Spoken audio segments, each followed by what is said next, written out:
tirar as dúvidas e ver o mapa de vocês, né? Para quem mandou, quem estiver presente, para a gente entender na prática, né? A astrologia é um conhecimento que primeiro ele vem a conta-gotas, foi assim comigo, pelo menos. Comecei a estudar astrologia, assim, de uma forma bem variada, ou seja, eu ia comprando vários livros, né, diferentes, assim, ia lendo todos achando que eu estava sabendo alguma coisa, né. Quando eu comecei a estudar aos pouquinhos, no sentido de ver a base da astrologia, foi que esse conhecimento ele foi assentando, né. A gente entende também a astrologia como uma linguagem, então quando a gente vai começar a ler qualquer língua, aprender qualquer língua, a gente tem que começar da base, né? E esse foi um ponto, assim, bem importante na minha trajetória. Eu fiquei muito tempo, sério, anos da vida, assim, aprendendo de uma forma muito variada. Então, já aconselho vocês também, se quiserem se aprofundar mais, buscar esses cursos base, né? Porque entender bem a estrutura faz com que a gente deslanche nesse pensamento e na capacidade que a gente tem de ir associando, né? Pegando até mesmo vocabulário dentro desse estudo. Então, hoje a aula é sobre Júpiter em Câncer. Júpiter, hoje a Lua está em Sagitário, inclusive, né? O regente de Sagitário é Júpiter. Não por acaso, a gente está hoje aqui falando de Júpiter, nessa alunação. E deixa eu ver se eu consigo passar ao mesmo tempo. Vocês estão vendo ainda a imagem que eu troquei agora de tela? Sim, segue na Sim. mesma da capa. Agora sim trocou. Ah, bom, então tá certinho. Então, primeiro, uma breve apresentação. Acho que todas me conhecem, mas eu sou tão natural de Porto Alegre, né, do Rio Grande do Sul, mas eu moro aqui no Rio já tem 7 anos. Sou geminiana, com ascendente em Sagitário, a Lua em Touro, para dar uma aterrada nesse mapa. Sou astróloga, sou mãe do Martim, também trabalho com tarô. E estou sempre aí na busca de conhecer mais de mim mesma e estou atrás das ferramentas para isso também. A astrologia foi paixão imediata, então, mas tem outras também que eu gosto, né? Assim como tarô e numerologia. Estou aí buscando auxiliar as pessoas que estão comigo nesse processo bem bonito de se conhecer mais. Gente, estou com uma tosse. Então, assim, ignorem, tá? Essa gravação vai ficar cheia de tossezinhas, mas enfim, outono, né? Criança na creche. E vamos começar então pela história de Júpiter na astrologia, né? Júpiter é um planeta, né? Ele é muito grande, inclusive a gente sempre consegue ver ele no céu. Próximo a Saturno, né? Tem momentos que a gente consegue, inclusive, em céus assim bem limpos, né? Dias de lua nova, que o céu ele está bem escurinho, a gente consegue ver as estrelas e consegue ver também Júpiter brilhante, né? Por ele ser o maior planeta do sistema solar. E na mitologia, ele era o filho de Cronos, né, de Saturno. E Saturno, ele era um deus muito austero, deus do tempo. Gente, vou ter que ficar interrompendo para deixar as pessoas entrarem, que eu não consigo fazer isso ao mesmo tempo. Então, só um minutinho que eu vou permitir aqui. E a gente já continua. Pronto. Oi, Sofia, seja bem-vinda. Estamos aqui no primeiro slide sobre a história de Júpiter. Então, como eu estava falando, Júpiter, desde que ele nasceu, ele foi destinado a combater o pai, né? Destronar o pai, porque o Saturno ele era um deus muito austero, muito rígido, deus do tempo. E Júpiter foi o que conseguiu enfrentar ele, né? E derrotar o pai, porque o Saturno ele engolia todos os filhos, né? E aí, quando Júpiter nasceu, ele foi protegido e conseguiu crescer, né, sem ser engolido, e conseguiu destronar o pai. Então, a gente tem uma compreensão também que o Júpiter, ele é a inovação, né, ele consegue ir contra a uma estrutura já muito organizada, já muito conhecida, né, então, quando a gente fala de Júpiter, a gente fala justamente de uma expansão, de uma sorte, de uma benesse. No nosso mapa, ele vai representar também a forma que a gente tem de crescimento, como que a gente se expande, em qual área da vida que a gente tem uma sorte, né? A gente tem uma bênção divina para seguir. E aí a gente também tem os ciclos, né? Cada planeta tem um ciclo diferente. Então, quando a gente ouve falar sobre o retorno de Saturno, o que é o retorno de Saturno, né? Com 28 anos, o Saturno ele volta para o mesmo lugar que ele estava no céu no momento que a gente nasceu, porque ele demora, ele tem um ciclo muito longo. Ele fica cerca de 2 anos e meio em cada signo. Então, para a gente ter o retorno de Saturno, é só lá com 28, 29 anos. Cada planeta vai ter um ciclo para dar a volta em torno do Sol, passar por todas as constelações e voltar para o mesmo lugar. O ciclo de Júpiter ele é mais rápido, né? Então, desde muito tempo, a gente percebe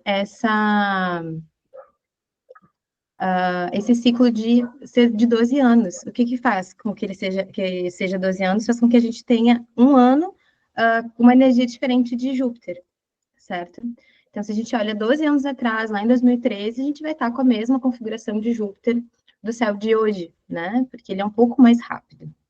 E a gente começa a perceber também que o Júpiter, ele está a mudança do signo, ele está bem associado também a mudanças culturais, religiosas, sociais, né? A gente tem como regente de Júpiter a energia de peixes, que simboliza essa busca do conhecimento, né? Do autoconhecimento, da espiritualidade também. De Sagitário, que seria a gente ir para outros universos, né? Ir para outros territórios mesmo, pegar um avião e andar longas distâncias para ter o conhecimento, né? E aí a gente já entra, dá para ter uma análise bem bonita também de Júpiter e do Sagitário. Tanto por quê? Porque o Sagitário ele é um centauro, né? Então ele tem aquela cabeça de homem e o corpo de cavalo. Então, ele tem a racionalidade do homem, mas ele tem muita força para poder percorrer longas distâncias e descobrir de fato o que ele precisa para se expandir, né? Então, tem essa energia, assim, muito próxima, né, de Júpiter, que cresce, que expande, que traz benesses, que traz sorte, com o Centauro, né? E o Centauro, ele é filho de Zeus também, se eu não me engano. Bem, aqui os ciclos de Júpiter na prática, né? Então, eu peguei 2 mapas aqui. A gente tem primeiro esse mapa aqui de 2013 e a gente tem um mapa de 2025. Então, em 2013, como vocês podem ver, o símbolo de Júpiter, né? Ele estava aqui, dia 1º de julho de 2013, ele estava 1º grau de Câncer. E estava aqui agora, né? Dia 1º de julho de 2025 também vai estar ali iniciando a trajetória em Câncer. Então, a gente consegue ver que realmente, né, a cada 12 anos ele volta para o mesmo lugar. E agora eu vou dar um pouquinho de base de astrologia, que eu acho importante, como eu falei no início, para quem não estava aqui, como é bom a gente começar o estudo de uma língua, como é a astrologia, pela base, né? Para a gente conseguir, de fato, entender como é o pensamento dentro dessa linguagem. Então, o Júpiter, como eu estava falando, ele se sente bem, ele se sente em casa quando ele está na energia de Sagitário e Peixes, que são essas simbologias que eu comentei, né?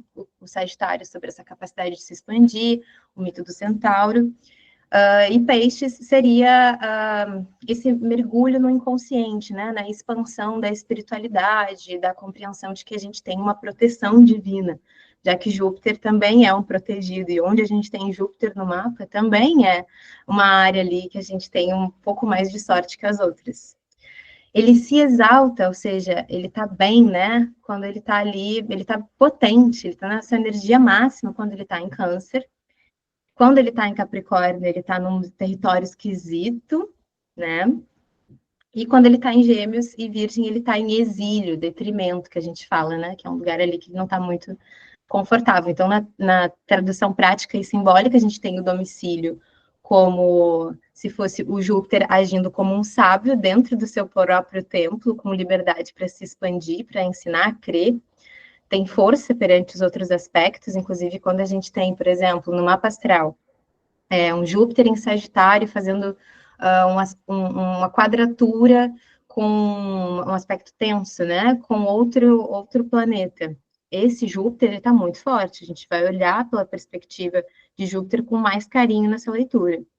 Quando ele está exaltado, né, em Câncer. E essa aqui é uma pergunta legal, né? Como que o planeta que se expande, que é tipo assim, o viajante assim do zodíaco, né, se expande num território canceriano, que é um território de casa, que é a base, que é a família. Como que a gente tem essa analogia? Eu, quando fui preparar essa aula, eu me questionei isso.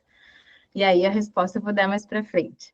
Mas, enfim, quando ele está ali exaltado em Câncer, ele vai ter fé nas suas próprias emoções, né? Câncer fala sobre essa perspectiva mais intuitiva, a materna também, né? Então, a gente vai ter pessoas que, quando tem Júpiter em Câncer no mapa, são pessoas que protegem quem elas amam, né? E quando ele está exaltado, eu gosto de pensar que é assim, quando, por exemplo, ele está viajando e ele para num reinado onde ele é o convidado de honra, onde ele é o convidado mais esperado. Então, ele é muito bem recebido, né, em Câncer. Em Queda é quando Júpiter ele vai se expandir, mas com alguns obstáculos para ter esse florescimento, né? Então, ele vai focar muito na estrutura, no dever, no ceticismo, né? Vão ter crenças limitantes ali, ou vai ter que se esforçar muito para crescer, porque se vocês forem observar, se ele se exalta em Câncer, o signo oposto é Capricórnio, né? E Capricórnio é um território ali que ele fica, não conheço muito bem aqui eu tenho que trabalhar muito para ter essa minha potência. E aí, quando está no exílio, né? Inclusive, estamos agora com Júpiter exilado há um ano, porque ele está em Gêmeos, né? A gente vai se perder muito nos detalhes, né? Os discursos que vão, às vezes, negar o mistério, a força da vida. Como se a gente estivesse realmente um pouco deslocado, assim, com uma lógica meio fria, com muita crítica, né? Que não é o que tem a ver com esse planeta. Esse planeta é o planeta da fé, da confiança de que a gente pode se expandir. Então, quando ele está no exílio, é um pouco mais difícil de acreditar mesmo na potência. Enfim, no mapa natal, né? Então, onde a gente tem, vocês podem olhar aí os seus mapas, descobrir onde é que está Júpiter no mapa, porque Júpiter, onde ele está posicionado, ele vai mostrar onde a gente realmente tem oportunidades na vida, né? Por exemplo, as pessoas que têm Júpiter na casa 5 são pessoas, casa 5, relacionada a Leão, casa 5 fala sobre os nossos filhos, o signo que a gente tem na ponta da casa 5 fala sobre a carinha das nossas crias, né? De como é que é a personalidade dos nossos filhos, como é os nossos projetos, né? Qual é a tônica, qual é a característica que vai ter tudo aquilo que eu tirar de dentro das minhas entranhas e oferecer para o mundo. Por isso que a gente fala dos filhos, mas fala também dos projetos, né?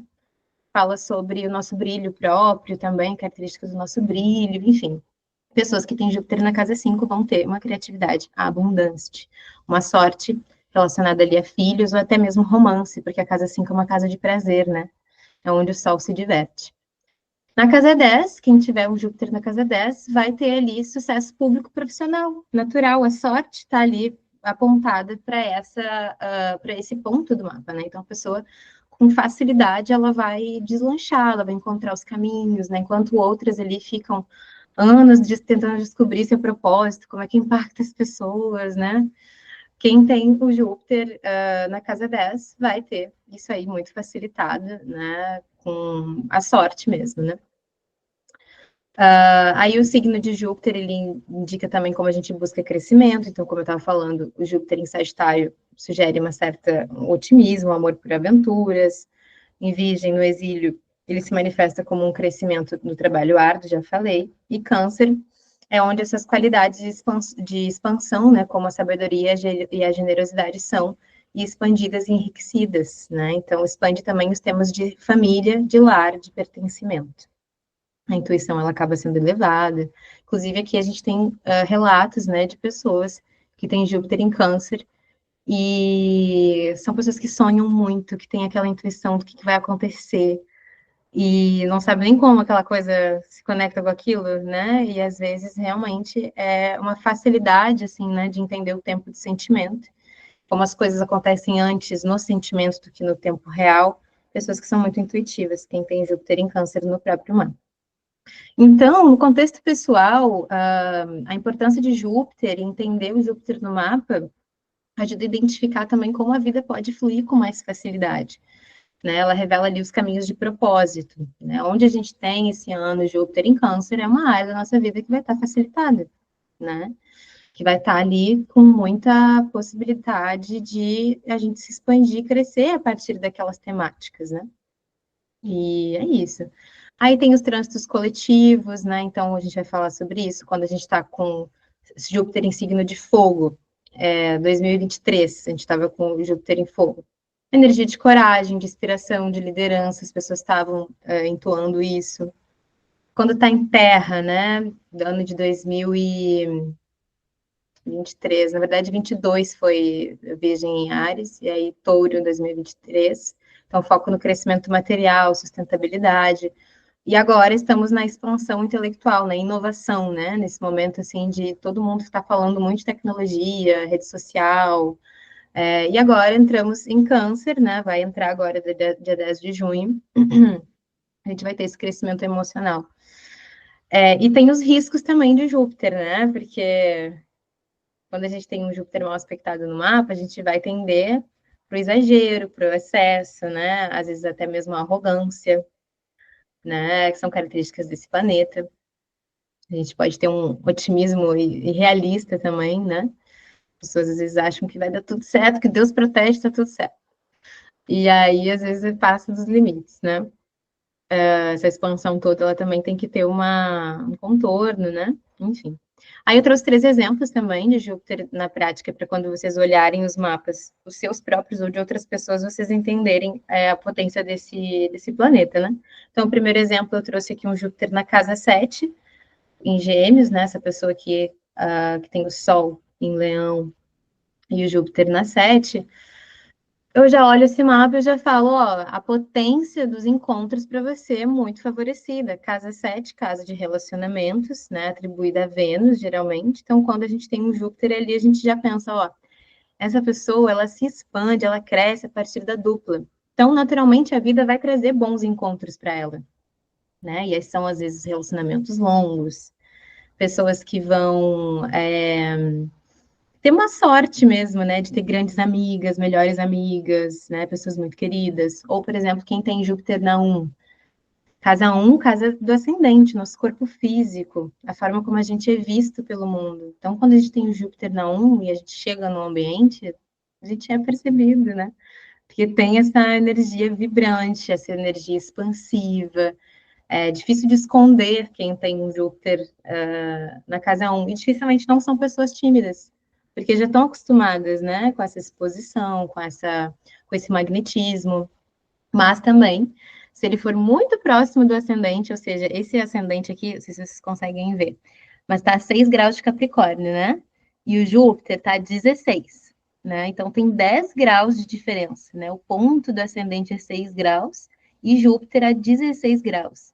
Esses 10 primeiros pontinhos do ascendente até o próximo grau ali, até o próximo... a continuidade a partir dos 10, né? É um ponto muito sensível. Então, a gente pode falar que esse Júpiter em conjunção, né, por conta de estar 10 graus próximo no ascendente, pode fazer também com que essa pessoa tenha tendência a engordar, que são os excessos, né, Júpiter na casa 1, ascendente, corpo físico. Bem, e o próximo, eu não estou conseguindo enxergar aqui, é na casa 8, né? Casa 8, casa dos dinheiros, né? Dos dinheiros que não são nossos exatamente. Então, aqui a gente fala dos recursos e das posses que vem do cônjuge, por exemplo, vem do companheiro, né? Quando a gente casa, a gente passa a dividir as contas, enfim, a produção, né? E às vezes a gente pode ser beneficiado ou não, de acordo com o mapa ali do parceiro, né? E a pessoa que já tem aqui um Júpiter na 8, ela pode receber, assim, um marido que tenha, por exemplo, mais recursos, e portanto ela vai ter também, né? Ou ter heranças da família, né? Casa 8 também fala o dinheiro que a gente não produz, casa 2 seria o dinheiro que a gente produz, a forma como a gente produz recursos, né? Então, essa pessoa com casa 2 em Áries, ela produz os recursos, ela trabalha de uma forma bem ariana, com liderança, ela pode ser uma pessoa que tenha tino para empreendedorismo, por exemplo, né? Áries é um signo, é o primeiro signo do zodíaco, ela vai ali ter muita coragem também para produzir os seus recursos, e além disso, com esse Júpiter na 8, ela vai casar com pessoas que tenham posses, ela vai receber, às vezes, uma herança bem gorda da família. E para um outro lado, mais emocional e simbólico, vai ser uma pessoa que vai crescer muito nos processos de transformação da vida dela. Porque a casa 8, além de ela falar desses recursos que são dos outros, ela fala sobre a morte, né? Como a gente vive as transformações na vida. Então, essa pessoa com Júpiter aqui na casa 8, ela vai ter grandíssimos aprendizados e grandes saltos de consciência e expansão na vida quando ela passar por alguma situação que envolve perda, né? Enfim, esses são alguns exemplos.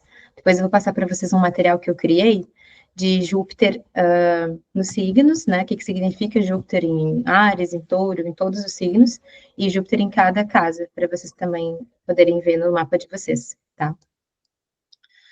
Bem, agora...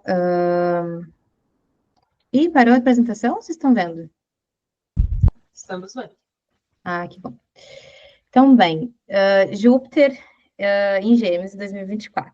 Então, a gente analisa para o geral, né? Se a gente entende que a astrologia ela é um conhecimento disponível para todo mundo e todo mundo está embaixo desse céu, todo mundo está embaixo dos planetas, a gente também sente essa energia coletiva, né? Então, a gente pensa que o ano de 2024, com Júpiter em Gêmeos, o que se expandiu? Através de que foi o conhecimento, o aprendizado, né? As expansões todas, né? Quais setores que cresceram, né? Como que o coletivo estava sentindo essa energia de Júpiter lá transitando por Gêmeos. Então, a gente teve muita ênfase em comunicação, aprendizado, versatilidade, um grande crescimento de acesso à inteligência artificial, né? Tecnologia, uma energia bem ar, né? Ar, Gêmeos é um signo de ar, assim como Aquário, assim como Libra, mas é a informação, né? O Gêmeos, ele fala muito sobre esse potencial comunicativo. Então, a gente teve isso, mas a gente teve também um potencial para dispersão, né? Lembra que a gente falou ali das dignidades planetárias? Quando o Júpiter está em Gêmeos, ele está em detrimento, ele está em exílio, não é um lugar ali que ele gosta tanto de estar. Então, a gente tem sim o crescimento, né? Dos setores de mídia, rede social, mas a gente tem também muitos debates, muitas dispersões, como eu ouvi nesse último ano, né, de 2024, até agora, que Júpiter está ainda em Gêmeos, sobre o problema das redes sociais, né, o quanto que nos engole, o quanto que a gente fica procrastinando, como é fácil se dispersar, né, com muito assunto, produção em massa de conteúdo, os reels agora sendo a coisa mais importante, é uma coisa rápida, curta, bem geminiana, né? A gente pode pensar também nesse arquétipo, desse eixo, né, de Gêmeos Sagitário, Sagitário as viagens longas, aí lembrem do Centauro que tem aquela parte robusta para poder andar muito e fazer uma viagem mais longa, e a gente tem o Gêmeos, que é regido por Mercúrio, que tinha asinhas nos pés, e ele fazia as viagens curtas. Então, quando um signo de grande expansão, ele está numa energia mais superficial, e Gêmeos é também tido como a superficialidade das coisas, né? A gente vai ter diminuição do número do tempo de conteúdo, né? Então, a gente vai ter os rios mais curtinhos, a informação tem que ser rápida, ninguém está com muito tempo de ler, ninguém está com muito tempo de assistir um filme longo, por exemplo, ter um debate longo, então tem esse crescimento, né? E esse, como eu falei, crescimento, então, dos setores de mídia, educação também, tecnologia, a gente tem um aumento em 2024, mas esses desafios realmente relacionados ali à polarização das ideias e das superficialidades relacionados a gêneros. A gente fica com muita coisa para fazer também, né? Eu tenho um ascendente Sagitário, o Júpiter pegou, por exemplo, a minha casa de trabalho. Eu tinha muitas coisas que eu tinha interesse. Então, eu tinha um livro de cada coisa, não conseguia dar conta, né? Muita coisa. E a gente termina esse ciclo pensando, cara, o que valeu a pena para mim, né? O que eu consegui focar?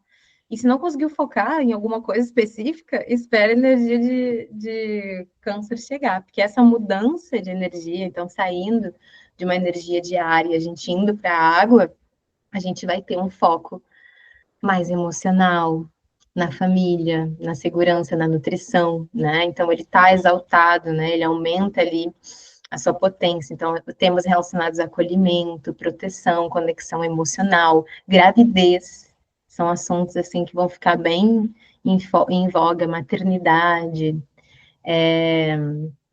Aqui eu botei também alimentação, porque câncer lembra disso, né? Câncer lembra a mãe, né? A mãe que é fonte de vida, que nutre a criança através dos seios fartos de leite, né? Então a gente pode ter esses assuntos também sendo trabalhados no ano de 2025. E quando eu falo 25, seria ali a partir de 10 de junho, né? De 25 até dia 26 de julho de 2026, tá? Eu vou explicar melhor essa data, vou mostrar para vocês.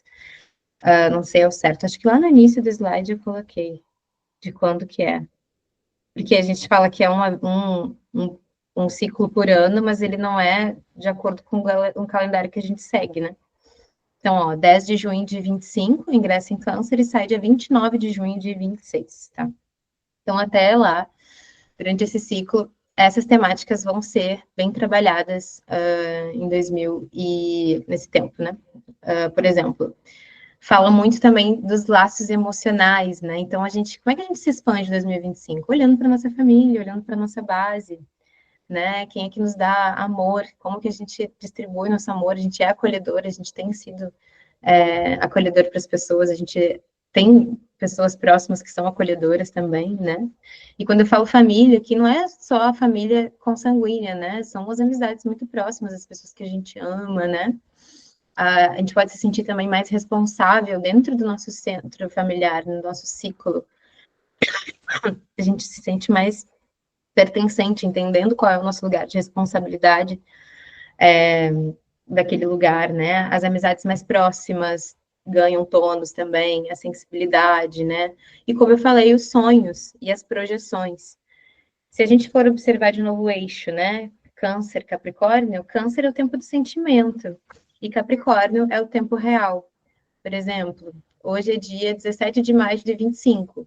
Hoje, agora, é realidade, Capricórnio. O sentimento que eu estava sentindo para dar essa aula, Câncer, veio antes, entende?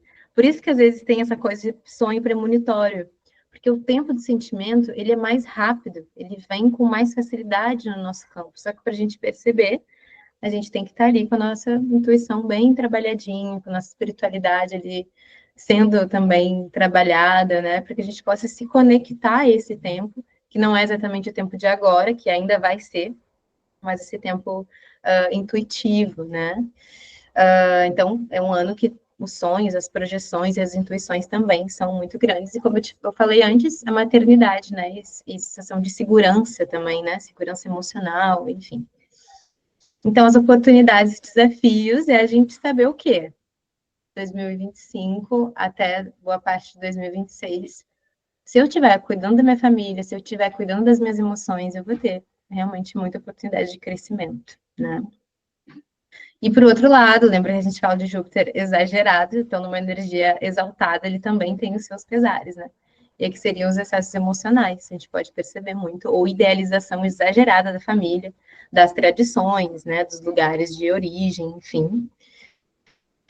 Aqui aquela pergunta, né, que a gente fez, por que ele se dá, ele fica tão bem em câncer? E aí eu estava pensando e estudando,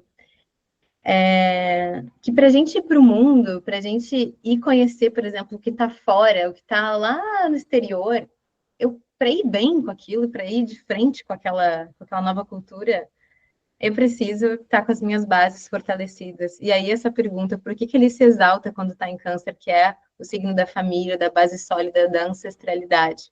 Né? Por que é importante para um planeta tão explorador das viagens longas como Júpiter, por que ele gosta tanto desse lugar, né? Porque é isso, quando a gente olha para o nosso passado, quando a gente tem essa elaboração do passado, buscando cura, né, ali contínua da nossa ancestralidade, é o que vai nos dar justamente essa base para a gente poder ir longe. Então, se a gente conhece verdadeiramente nosso passado, se a gente entende o enredo, de onde a gente veio, quem são os nossos antepassados, se a gente consegue honrar essa galera, né, honrar esses feitos, a gente realmente está pronto para ir para longe, né? E isso é bem legal. Pergunta para esse ano quais são os meus alicerces emocionais, como é que eu construo o meu núcleo familiar. e as atividades que Júpiter facilitará, atividades terapêuticas num todo, a energia de começar cursos, né, ter a vontade de se expandir. Às vezes tem uma coisa que eu quis aprender a ver há muito tempo e não tinha coragem de colocar esse estudo em prática, né? Faz nesse ano que vai estar propício, né? Energia exaltada ali do planeta que nos traz conhecimento. Também facilita a gente se comprometer com aqueles que a gente ama, né? Para quem vai mudar de casa, é um ano ótimo para isso. Regulamentação também, eu acho, a gente vai ver assim na mídia, né? A regulamentação dos sistemas de imóveis que tem hoje, por exemplo, o Airbnb, né? Que é uma crise agora na Europa, por exemplo, a gentrificação que a gente chama, né? Por exemplo, os lugares mais turísticos que tem pessoas vivendo, essas pessoas saindo desse lugar de onde elas viviam para ceder o apartamento para turismo, né? Essa é uma questão bem latente agora na Europa e pode ser trazido regulamentações, né, desses tipos de negócios relacionados a imóveis, né? Esse período também é propenso para isso. E aí eu quero trazer uma linha do tempo, porque não sei se todas sabem, mas eu estudei história na faculdade, quase me formei na URGS em Porto Alegre. E quando a gente vai olhar ciclos de Júpiter, a gente pode também olhar para o passado para entender mais profundamente esse ano, as tônicas desse ano, né? Por exemplo, em 1989 e 90, Júpiter estava em Câncer e a gente consegue observar no exterior a queda do Muro de Berlim, simbolizando a união, né, a proteção desse território. E no Brasil foi a primeira vez que a gente pôde votar para presidente, né? Depois de longos 20 anos de ditadura, as eleições que não eram exatamente diretas, né? Então a gente pôde ali votar no Collor, né? Depois deu todo aquele bafafá lá, mas a gente consegue ver o povo na rua, a união da pátria, né? Câncer é a base, né? A família, a ancestralidade. É o povo unido mesmo para defender a sua casa, né? Então, a gente teve isso. Em 2001 e 2002, também no exterior, a gente teve ali o crescimento da preocupação com segurança e união também. Depois, por exemplo, do 11 de setembro, né? Isso aqui é bem legal a gente ver, porque depois desse ataque terrorista, os Estados Unidos ficou muito mais ferrenho sobre as imigrações e tudo mais. Esse ano a gente vai ter Júpiter em Câncer com o Trump, e o Trump já falou também sobre as mudanças de políticas para a imigração, né? Deportação em massa, vocês estão vendo isso. Então, essa questão da proteção, né? Câncer, o que ele é? Relacionado à mãe, então, a mãe que protege os filhos, né? Num contexto global, a gente pode ver as soberanias nacionais, assim, querendo realmente proteger seu território. Tem a parte boa, tem a parte ruim disso aí. Teve também o lançamento do euro, em 2001, 2002, mais uma política de união territorial, né? E o Brasil venceu a Copa, de novo, todo mundo na rua, né? A conexão ali do povo tendo orgulho de ser brasileiro. E 2013, 2014, a gente teve ali, claro, expansão dos temas familiares e bem-estar, mas o que ficou mais gravado foi esse levante popular ali dos grandes protestos de 2013, primeiro lá por conta do preço das passagens, e foi tomando uma grande proporção, as pessoas foram se entusiasmando para sair para a rua, pedindo melhoria na saúde, na educação, começou a desvirtuar um pouco a pauta, a gente teve também a destituição da presidenta Dilma, né, uma criação ali consequente criação da nova direita, né, então a gente teve pensadores que surfaram nessa onda, né, de todo mundo querer entender um pouco mais de política, querer compreender um pouco mais, né, e a gente teve, por exemplo, o Olavo de Carvalho, né, que massificou ali também, que conseguiu estruturar um pouco essa nova direita. Depois teve o impeachment, né. E aí, o que será que vem em 2025 e 2026 para a gente, né? Então, a gente pega o contexto emocional, a gente consegue ter essa compreensão, né? Então, os assuntos de maternidade, gravidez, fertilização in vitro, né? Isso pode ser tudo muito falado esse ano, né? Questionado. Uma forma de a gente passar bem por esse trânsito é a gente olhar bem para nossa família, quem são, né? Os nossos. A gente tá um monte de gente mandando mensagem no WhatsApp, como é que faz isso? Eita, nós. Deixa assim. É, Então é isso aí, tá? Nem sei mais o que eu tava falando. Qual é o próximo? Ih, acabou, gente? Não tem mais coisa. Só um minutinho. Ver aqui do Meet. Ah, pronto. Então, a gente tem essa síntese de energia, como eu já contei para vocês, né, que seria essa reconstrução, proteção, então foco nessa reconstrução de identidade nacional, como eu falei, Muro de Berlim, né, respostas ao 11 de setembro também, com muita proteção, no sentido de fechamento mesmo, raízes e pertencimento, então voltar para as origens, né, exaltar as raízes nacionais, segurança emocional. E é isso aí. Agora, para 2025, outras coisas, né? Outros trânsitos complementares. A gente tem também, esse ano, muito importante, a Saturno, né? Entrando em Áries, e Netuno também em Áries. Então, onde a gente tem Saturno esse ano, onde a gente tem Áries, na verdade, esse ano, a gente pode esperar de um grande crescimento. Depois a gente vai olhar no mapa de vocês também.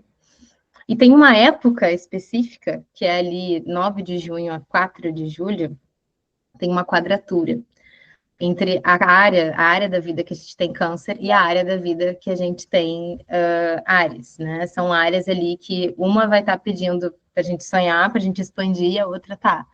Mas esse sonho, ele tem conteúdo, tem promessa, tem estrutura para a gente continuar sonhando, para chegar nesse objetivo. A gente tem ali um planejamento real, né, que Saturno cobra. Também é legal a gente ver o que a gente estava vivendo em 2019, porque em 2019 estava acontecendo uma quadratura também de Júpiter e Netuno, era na energia de Júpiter estava em Sagitário, Netuno Capricórnio, antes de Capricórnio, era Sagitário também, eu não me lembro bem qual era o planeta, qual era o signo, mas rolou também essa tensão, então a gente olha também lá, como é que foi nosso ano de 2019? Pode ser um pouquinho parecido de como a gente vai viver esse período aí, do mês de 2025 até 2026. As coisas têm promessas, mas não tomam forma. O que na minha vida eu tenho promessa, eu tenho vontade de concluir, mas não tem ali aquela forma, né? Enfim, as áreas que a gente tem ali, áreas, são áreas dadas a propensas ilusões, né? E as expectativas que podem se extrapolar também, principalmente nesse período de 9 a 4 de julho. Depois, finalizamos então essa parte.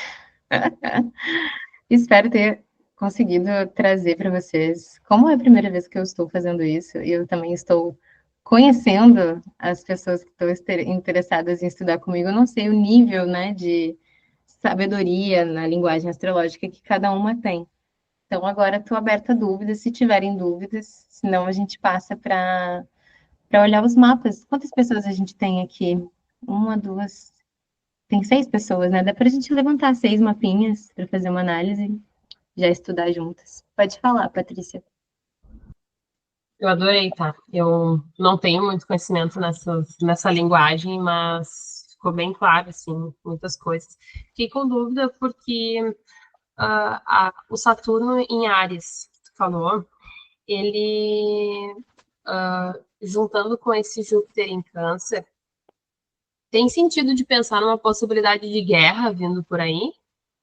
Porque eu não sei, eu acho que a Áries tem essa energia meio, não sei se é explosiva a palavra, Totalmente. mas eu fiquei pensando nisso, assim, até um pouco assustada, principalmente quando tu trouxe, eu fiquei pensando, eu queria fazer uma linha do tempo disso, e aí tu fez, eu fiquei, nossa, olha quanto acontecimento interessante, interessante e O preocupante que que eu até. penso? Nesse contexto, Saturno, em Áries, ele está em queda, né? Assim como o Capricórnio, Júpiter em Capricórnio estaria em queda. Então, o Saturno, quando ele está transitando por Áries, ele não está, como é que eu posso dizer assim, ele não está no melhor momento dele. E ele vai estar combatendo, né, quadratura, uma tensão, ele vai ter uma tensão com Júpiter em Câncer, que está muito forte. Então, Eu acho que um contexto de guerra não consigo perceber, mas eu acho que talvez uma energia assim de apaziguamento, né? De tipo assim, defender sim os seus territórios, mas sem ter tanta força para o combate, né? Ou até mesmo uma regulamentação, já que a gente pensa que Saturno seriam as restrições, né? Uma regulamentação assim dessa atitude mais combativa. Não sei, prefiro pensar assim. Mas eu acho que ganha menos força esse Saturno em Áries, sabe? Enfim. Eu vou pegar o mapinha de vocês. Quem quer começar primeiro? Ah, tem mais alguma dúvida? Alguém quer falar alguma coisa? Entenderam o que eu quis dizer? Ficou muito abstrato ou não? Eu gostei, adorei. Ai, que Eu bom, também Bruno. sou bem, eu tô começando a estudar mais astrologia agora, assim, né? Então, Uhum, eu ainda não entendo algumas coisas exatas, mas tô pegando, né, um pouco. E aí eu achei muito interessante quando você falou do Júpiter em Gêmeos, né, nessa coisa da rede social, das coisas rápidas. E aí eu pensei também nas coisas das relações muito voláteis que as pessoas trazem muito, né, falam muito, né, dos uhum. relacionamentos acabando do nada, e, enfim, relações muito rápidas, assim. E aí, com esse Júpiter em Câncer, você acha que vai ter alguma mudança também nesse lado? Com certeza, porque, nossa, faz muito sentido isso que você trouxe. Porque o Gêmeos, ele fala justamente sobre aquilo que não é muito, que não é profundo, não é tão profundo, e que tá, às vezes, numa onda de, como é que eu posso te explicar, assim, de que logo passa, né? Logo termina. E Câncer fala sobre a raiz mesmo. Então, eu acredito sim que nesse ano a gente vai ter possibilidades, por exemplo, de se conectar com pessoas, ter um afeto mais íntimo, né? Assim, se conectar com as pessoas mais pela sensação que a gente tem junto, né? E não, às vezes, por uma identificação de ideias, sabe? Seria mais uma ideia, uma compreensão assim de relações mais fundamentadas mesmo, né? É muito bonito, por exemplo, essa temática de família, casamento, ela vai ficar mais exacerbada, assim, né? Então, eu acredito que é um bom momento, por exemplo, para a gente se vincular, né? Tipo, apostar num relacionamento. Se um relacionamento está começando Júpiter em Câncer, está expandindo a intimidade dos dois, né? Cada um com os seus fortalecimentos externos, trazendo com certeza isso para a relação também. É bem favorável, assim, até dá vontade de ver, né?